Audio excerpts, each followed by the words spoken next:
On the night of March 17, 2025, a massive explosion tore through Nigeria's Trans-Niger pipeline in Rivers State, sending flames and thick black smoke billowing into the sky. Hours later, President Bola Tinubu declared a state of emergency in this oil-rich region, suspending the governor, deputy, and lawmakers.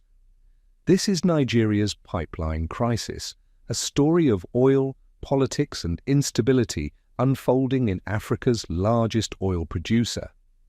But what's happening, and why does it matter? Let's break it down. Nigeria's economy hinges on oil.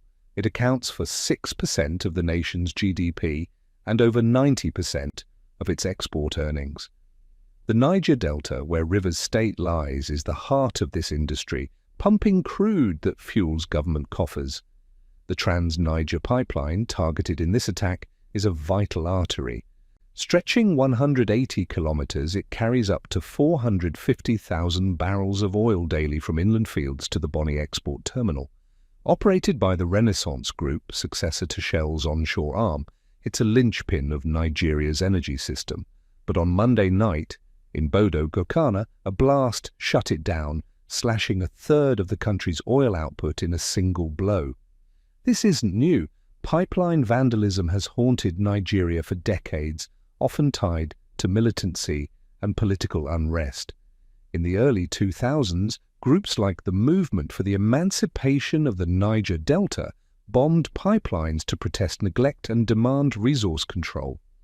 More recently, under President Buhari, sabotage spiked when pipeline security contracts were cut, only calming when they were restored.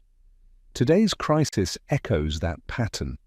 Hours before the explosion, militants threatened to target oil facilities, angered by the federal government, withholding Rivers State's funds amid a bitter political feud. So, what's driving this latest flare-up? Rivers State is a political battleground, factions of the opposition. People's Democratic Party have clashed for months, with the state government accused of ignoring rising violence. President Tinubu, in a national address on March 18th, blamed local leaders for failing to act as vandalism surged, 2 attacks in 48 hours by some accounts. His response was swift. A state of emergency, a retired vice admiral installed as caretaker, and a 6-month suspension of elected officials. It's a bold move, but risky. Already, civil servants are rallying at the State House, warning of unrest.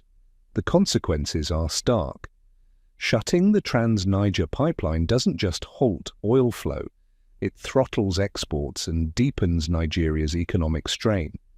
Production, once 2 million barrels daily, has slumped from theft and sabotage, costing billions annually. This comes as inflation soars, hitting a 30-year high after Tinubu ended fuel subsidies in 2023, leaving citizens like Patience Ogbo in Rivers reeling from ruined farmland and lost livelihoods. Globally, oil markets are watching. With OPEC easing production cuts elsewhere, a prolonged outage here could nudge prices up, affecting energy security far beyond Nigeria's borders. What happens next? The cause of the blast, sabotage or accident, remains under investigation by Renaissance Group and police. If militants are behind it, as many suspect, more attacks could follow, targeting the second pipeline to Bonny. Tinubu's emergency measures aim to restore order, but suspending local governance might backfire, fueling protests or escalating violence. Nigeria's challenge is clear: secure its oil fields while navigating a fractured political landscape, a tall order in a region where wealth flows underground, but stability remains elusive.